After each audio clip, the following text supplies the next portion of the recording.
माझ्या शाळेचे नाव जिल्हा परिषद शाळा चिंचगड इयत्ता 3री.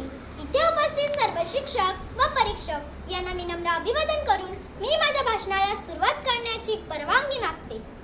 अबोल मित्र जीवनाचे गुपितेने शब्द बोलती, अबोल मित्र जीवनाचे गुपितेने शब्द बोलती. सळसळ हळव्या पानांची ऐकुनी शब्द स्तब्ध होती, सळसळ हळव्या पानांची ऐकुनी शब्द स्तब्ध होती. अशाच एका अबोल परंतु सळसळणाऱ्या पानांमधून आपल्या भावना व्यक्त करणाऱ्या अशाच एका मित्राविषयी आज मी इथे बोलणार आहे. तर माझ्या भाषणाचा विषय आहे वृक्ष माझा सखा. वृक्ष आणि मनुष्य यांचे मित्राचे नाते सुरू होते. ते म्हणजेच मनुष्याच्या जन्मापासून म्हणजेच पाळण्यापासून ते अखेर संपते सरणापाशीच. पृथ्वी तलावावरील सर्व जीवांना श्वास व अन्न पुरविणारा हा सोबती मनुष्याला मात्र थोडे जास्तच देऊन जाते. मनुष्याचे बालपण सुरू होते ते याच वृक्षाच्या सानिध्यात, ते याच वृक्षाच्या सहवासात.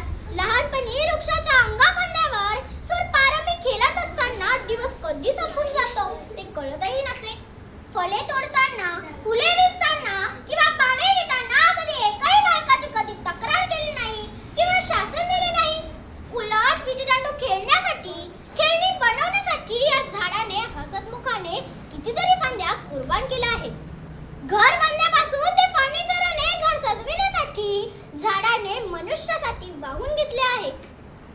स्त्रीच्या केसातील कचऱ्यामुळे जो सौंदर्याचा साथ दरवळतो तो सोन्याच्या हाराने मिळवता येत नाही. खरं सांगायचं झालं तर देती सारे जे जे जवाली मनापासून वृक्ष, वृक्ष म्हणू की ऋषी म्हणू हे तर जडणीत दक्ष. असे हे वृक्ष ऋषी, मुनी, कवी, लेखक यांना भुरळ पाडणार नसतील तर नवलच म्हणावे लागेल. अहो, वृक्ष म्हणजेच डॉक्टर. त्यांनी आपल्याला निरोगी आरोग्यासाठी स्वतःचे पान, मूळ, खोड, साल, फळे, फुले एकूण एक अवयव आपल्याला अर्पण केलेले आहेत. याच वृक्षाच्या गुणधर्मावर यजुर्वेद हा आयुर्वेदातील सर्वोत्कृष्ट ग्रंथ ऋषी मुनींनी लिहून ठेवलेला आहे.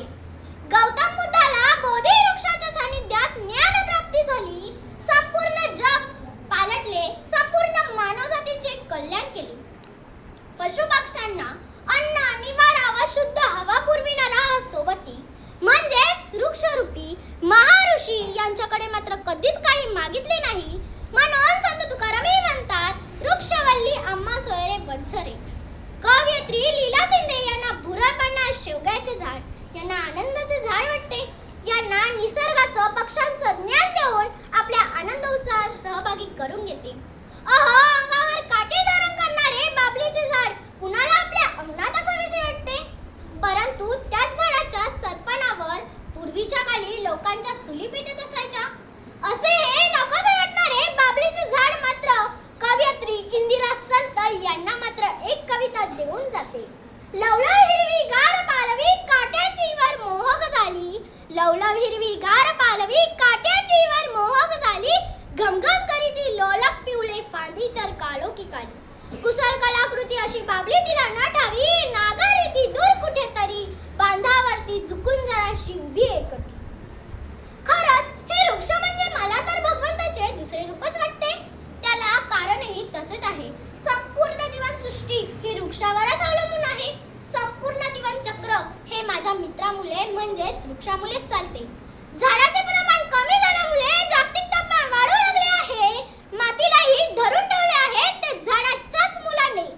मनुष्याने निसर्गाला प्रदूषण दिले आहे, तेही माझ्या मित्राने सहन केले आणि प्रदूषण कमी होण्यास हातभार लावला. दिवसेंदिवस वाढत जाणारी वृक्षतोड पाहिली की मला चिंता वाटते. ती म्हणजेच मनुष्याच्या भविष्याची. माझी मनुष्यजातीला विनंती आहे की माझ्या मित्राशी कृतज्ञतेने वागू नका.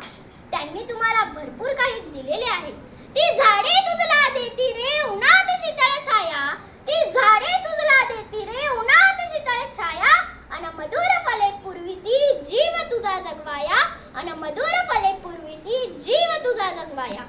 आयुष्य पुढच्या पिढीचे एक संशय जडते आहे, आयुष्य पुढच्या पिढीचे एक संशय जडते आहे. तो कुऱ्हाड झाडावरती नाही तुझ्यावर पडते आहे, तो कुऱ्हाड झाडावरती नाही तुझ्यावर पडते आहे. जाता जाता मी एवढेच म्हणेन